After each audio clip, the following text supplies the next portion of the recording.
I'm very passionate about tackling complex chemical problems. In particular, we work on solar fuel production, which is a very important topic as well today. And we address it in a very interdisciplinary way, which means we work with many different people from many different backgrounds. And I think it makes it very exciting to look at this problem also from many different aspects and angles. My laboratory focuses on chemical aspects of energy and sustainability.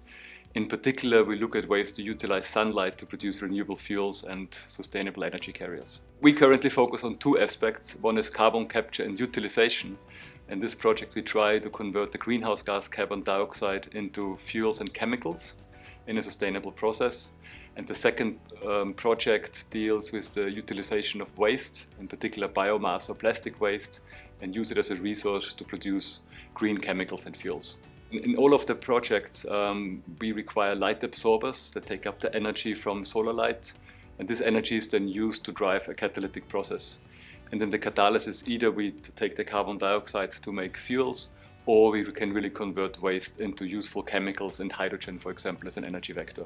One example would be the use of a plastic water bottle as a waste product. In this case, we can just chop up the plastic bottle, take it into a solution with one of these photocatalysts, and when we shine light on the system, we see the evolution of hydrogen, which is clean and can be used as a fuel.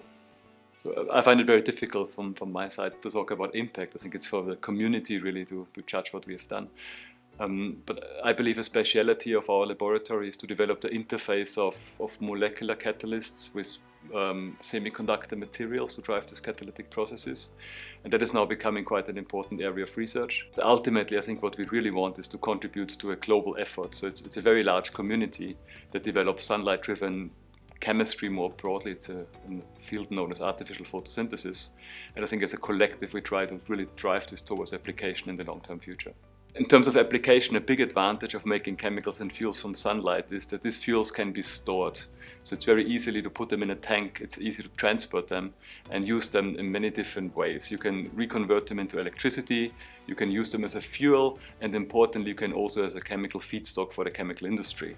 So I think it's a very versatile approach to transition our current fossil-driven economy to a sustainable economy.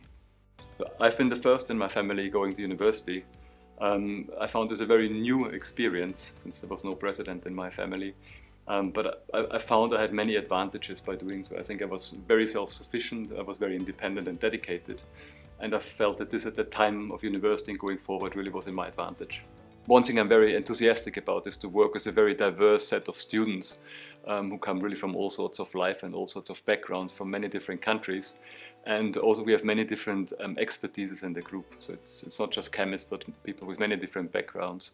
And our work is very collaboratively. So I always try to bring people together and try and have little pockets of people working together to try to achieve and develop a big goal.